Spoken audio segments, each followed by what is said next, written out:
Good morning, student. In the previous lecture, we studied about digital signal. What is analog signal? What are the comparison between analog and digital signal? Now, in this chapter, we are going to study what is digital system, what is analog system, what are the advantages and application of digital system. चलिए अब हम अपना chapter ये आगे बढ़ाते हैं।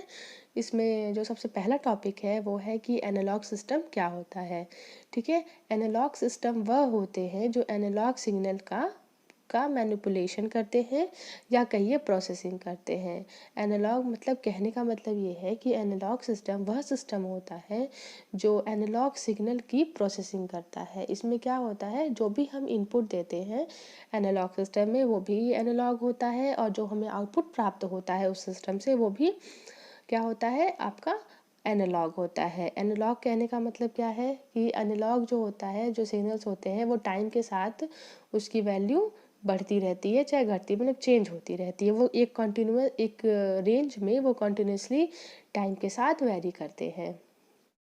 ठीक है, अब जो एनालॉग सिस्टम है उसके कुछ एग्जांपल्स हैं, जैसे audio amplifier, magnetic tape recorder, जितने भी ओल्ड रेडियोज़ होते थे पहले के, और मेगाफोन्स हैं, ये सब क्या है आपके एनालॉग सिस्टम पे बेस्ड होते हैं। इसमें जो इनपुट और आउटपुट दोनों ही एनालॉग होते हैं और उनका मान एक कॉन्टिन्यूस रेंज में क्या करता है, वेरी करता है टाइम के साथ। ठीक है, अब है आपका डिजिटल सिस्टम। डिजिटल सिस्टम वह सिस्टम होता है जो डिजिटल सिग्नल का मैनिपुलेशन करता है, आप कहिए प्रोसेसिंग करता है।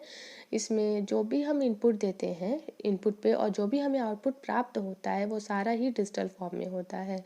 मतलब हमें क्या करना है, सबसे पहले हमें क्या मिलता है, एनालॉग सिग्नल्स मिलते हैं, हम उनको क्या करते हैं, कन्वर्ट करते हैं डिजिटल सिग्नल में। ठीक है, अब डिजिटल सिस्टम जो होता है उन्हीं डिजिटल सिग्नल्स की प्रोसेसिंग करता है। ठीक है, अब देखिए इसमें दिया है कि इसमें जो सिग्नल्स होते हैं वो, इसमें जो इनपुट दिया जाता है और जो भी आउटपुट मिलता है, हमें प्राप्त होता है, वो सारे डिजिटल फॉर्म में होते हैं। इसका एग्जांपल क्या है, कंप्यूटर्स हैं, डिजिटल कैलकुलेटर्स हैं।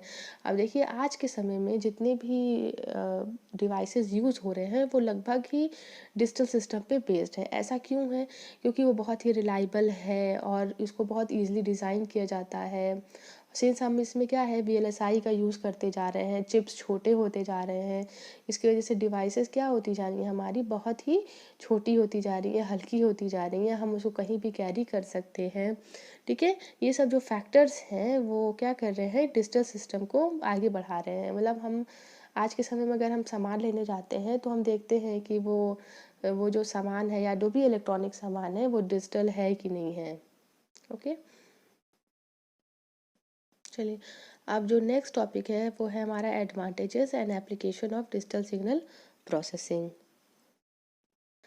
ठीक है, अब देखिए हमें क्या है, हमें नेचर में क्या मिलता है, हमें एनालॉग सिग्नल्स मिलते हैं। नेचर इन द सेंस हम जैसे जो भी बोल रहे हैं, जो भी इलेक्ट्रिसिटी है, ये सब क्या है आपके एनालॉग फॉर्म में है। ठीक है, तो अगर हमें डिजिटल फॉर्म में चाहिए तो हम क्या करते हैं, उसको हम कन्वर्ट करते हैं। कन्वर्ट कैसे करते हैं, इसमें कन्वर्टर्स आते हैं, एनालॉग टू डिजिटल कन्वर्टर्स। ठीक है, उसके द्वारा हम एनालॉग सिग्नल को डिजिटल सिग्नल में कन्वर्ट करते हैं। फिर जो डिजिटल सिग्नल प्रोसेसिंग होता है, सिस्टम होता है, डिजिटल सिस्टम जो होते हैं वो क्या करते हैं, जो भी डिजिटल सिग्नल्स होते हैं उनकी प्रोसेसिंग करता है। ठीक है, अब देखिए हम डिजिटल का ही क्यों यूज़ कर रहे हैं, इसमें कुछ एडवांटेजेस हैं, कुछ एप्लीकेशंस जो हम पढ़ेंगे उसके आधार पे ये क्लियर हो जाएगा कि हम डिजिटल सिग्नल को ही क्यों आज के समय में प्रेफर कर रहे हैं।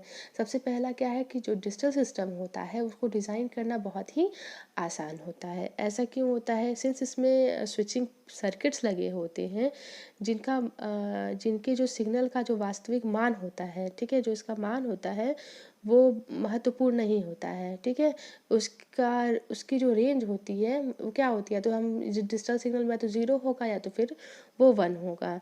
ठीक है, तो इस वजह से जो डिजिटल सिस्टम्स हैं वो बहुत ही डिज़ाइन करना बहुत ही आसान है। ठीक है, इसमें जो डेटा जो स्टोर होता है, जो भी हम डेटा डिजिटल सिस्टम में स्टोर करते हैं वो बहुत आसानी से स्टोर कर सकते हैं। क्यों, क्योंकि इसमें जो डेटा स्टोर होता है या तो 0 या 1 के फॉर्म में स्टोर होगा। ठीक है, इस वजह से इसकी जो एक्यूरेसी है, प्रिसाइजनेस है, वो बहुत ही ज़्यादा है।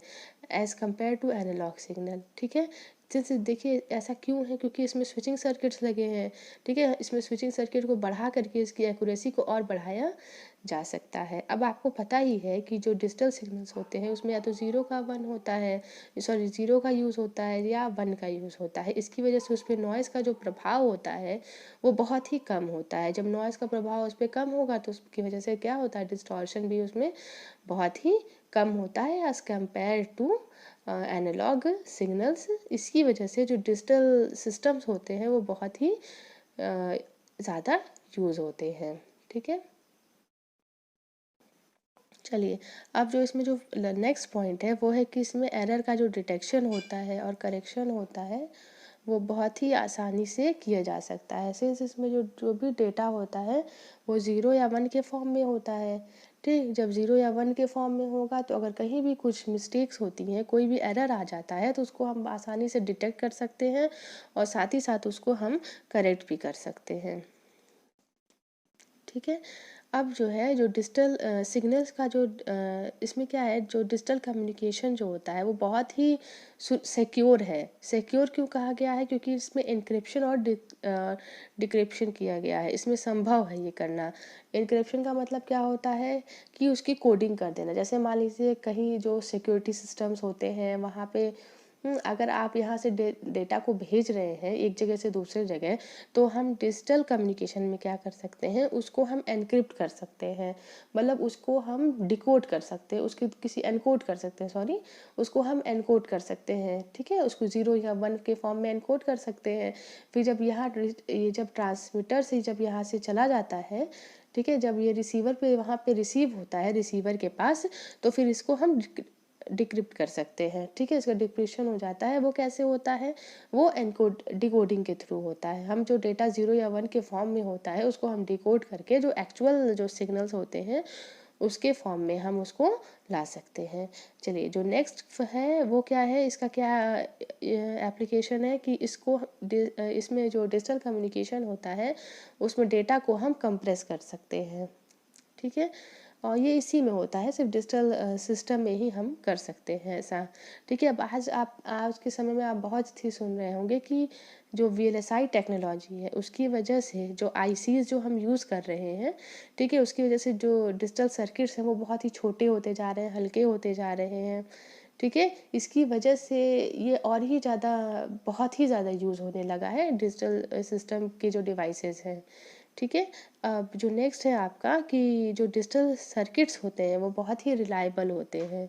देखिए इसमें क्या है ना कि ज़ीरो या वन का ही इसमें यूज़ होता है, या तो सिग्नल ज़ीरो पे होगा या तो फिर वन पे होगा। ठीक है, तो इसमें देखिए आपने ऐसे पीछे अभी पढ़ा कि इसमें एरर का डिटेक्शन कर सकते हैं, करेक्शन कर सकते हैं इसमें। ठीक है, और डेटा को हम कहीं दूसरी जगह भेजना है तो हम इसको एनक्रिप्ट कर सकते हैं, डिक्रिप्ट कर सकते हैं। ठीक है, कंप्रेस कर सकते हैं। इसकी वजह से जो डिजिटल सर्किट्स होते हैं वो बहुत ही रिलायबल होते हैं। ठीक है, ये आपका फर्स्ट चैप्टर जो है वो आपका कंप्लीट हो गया है। अब नेक्स्ट क्लास से हम सेकंड चैप्टर स्टार्ट करेंगे। ठीक है, ओके, थैंक यू।